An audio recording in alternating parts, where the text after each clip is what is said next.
అదరకొట్టే కారం రంగు రుచి ఆచి కారం పొడి. ఏపీ రాజధాని అమరావతిని శాశ్వత రాజధానిగా మార్చేందుకు రాష్ట్ర ప్రభుత్వం చేస్తున్న ప్రయత్నాలు సఫలమవుతున్నాయి. రాష్ట్ర విభజన తర్వాత రాజధాని అమరావతికి అంకురార్పణ జరిగిన విషయం తెలిసిందే. అప్పట్లోనే భూ సమీకరణ కూడా జరిగింది. అయితే వైసీపీ హయాంలో 3 రాజధానుల ప్రతిపాదన ముందుకు రావడం, అమరావతిపై రాజకీయ ముద్ర వేయడం, రైతులను హింసించడం వంటి పరిణామాలు చోటు చేసుకున్నాయి. ఈ నేపథ్యంలో ఫ్యూచర్లో రాష్ట్రంలో అధికారం మారినా అమరావతికి ఢోకా లేకుండా చేయడానికి కూటమి ప్రభుత్వం కేంద్ర సహకారంతో రాజధానికి అధికార గుర్తింపు కోసం చేస్తున్న ప్రయత్నాలు ఫలిస్తున్నాయంట.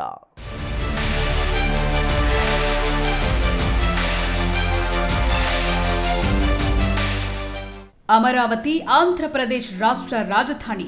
2014లో ఆంధ్రప్రదేశ్ విభజన తరువాత అధికారంలోకి వచ్చిన సీఎం నారా చంద్రబాబు నాయుడు నాయకత్వంలోని ప్రభుత్వం అన్ని పార్టీల అంగీకారంతో గుంటూరు, విజయవాడ ప్రాంతంలో రాజధాని నిర్మించడానికి, దీనికి అమరావతి అని పేరు పెట్టడానికి నిర్ణయించింది. 2017 మార్చి 2న ఆ ప్రతిపాదనను అసెంబ్లీలో వైసీపీ కూడా ఆమోదించింది. రాజధాని ప్రాంతపు అభివృద్ధి కోసం ఏపీ CRDA ఏర్పాటైంది. దానికి సహాయంగా అమరావతి డెవలప్మెంట్ కార్పొరేషన్ లిమిటెడ్ ను కూడా ఏర్పాటు చేశారు. 2019 మే నాటికి తాత్కాలిక సచివాలయం, తాత్కాలిక అసెంబ్లీ, తాత్కాలిక హైకోర్టు భవనాల నిర్మాణం పూర్తయ్యాయి. మిగిలిన పనులన్నీ నిర్మాణ దశలో ఉన్నాయి. 1-2 ఏళ్లలో రాజధాని నగరానికి ఓ రూపం వచ్చే అవకాశం ఉందని భావిస్తోన్న తరుణంలో వైసీపీ అధికారంలోకి వచ్చింది. జగన్ ప్రభుత్వం ఏర్పడిన తరువాత రాజధాని వికేంద్రీకరణ పేరుతో 3 రాజధానుల నినాదం ఎత్తుకోవడంతో అమరావతిలో అభివృద్ధి పనులు నిలిచిపోయాయి. ఆ క్రమంలో గత 2019-24 మధ్య అమరావతి వ్యవహారాన్ని పూర్తిగా అటకెక్కించారు. తరువాత అమరావతి రైతుల సుదీర్ఘ పోరాటం, రాష్ట్ర వ్యాప్తంగా ప్రజల్లో వచ్చిన వ్యతిరేకతతో కూటమి సర్కార్ ఏర్పడింది.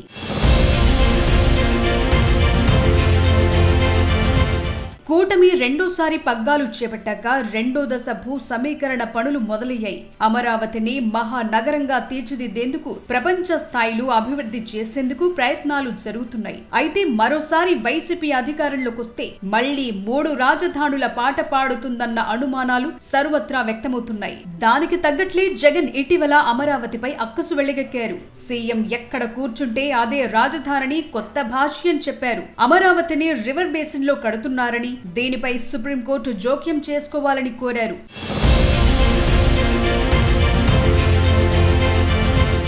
ఆ క్రమంలోనే రాష్ట్రంలో ఎవరు అధికారంలోకి వచ్చినా అమరావతిని కదల్చకుండా ముఖ్యమంత్రి చంద్రబాబు నాయుడు ప్రభుత్వం చర్యలు చేపట్టింది. దానికి కేంద్రం కూడా సమ్మతించింది. ఇదే సమయంలో పార్లమెంటులో చట్టం చేయాలని నిర్ణయించింది. తాజాగా వచ్చిన సమాచారం మేరకు కేవలం కేంద్ర పట్టణాభివృద్ధి శాఖ ఒక్కటి ఆమోదిస్తే దీనికి సంబంధించిన బిల్ రూపొందించే ప్రక్రియ పూర్తి కానుంది. ఇప్పటికీ కేంద్ర న్యాయశాఖ, హోంశాఖ, ఆర్థిక శాఖలు ఆమోదించాయి. కీలకమైన నీతి ఆయోగ్ కూడా అమరావతికి ఓకే చెప్పింది. గత 2 మాసాల కిందట నీతి ఆయోగ్ ఉపాధ్యక్షుడు అమరావతిలో పర్యటించారు.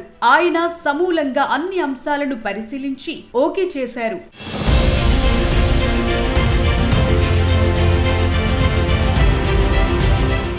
ఇప్పుడు పట్టణాభివృద్ధి శాఖ కూడా గ్రీన్ సిగ్నల్ ఇస్తే ఈ నెల చివరిలో ప్రారంభమయ్యే పార్లమెంట్ బడ్జెట్ సమావేశాల్లోనే ఈ బిల్లు ప్రవేశపెట్టి ఆమోదించనున్నారు. దీంతో అమరావతికి పూర్తి స్థాయి చట్టబద్ధత ఏర్పడనుంది. ఫలితంగా ప్రభుత్వం ఏది ఏర్పడినా రాష్ట్రానికి ఏకైక రాజధానిగా అమరావతి కొనసాగుతుంది. అతి త్వరలోనే అమరావతికి కేంద్రం చట్టబద్ధత లభిస్తుందని కూటమి నేతలు ధీమాగా కనిపిస్తున్నారు.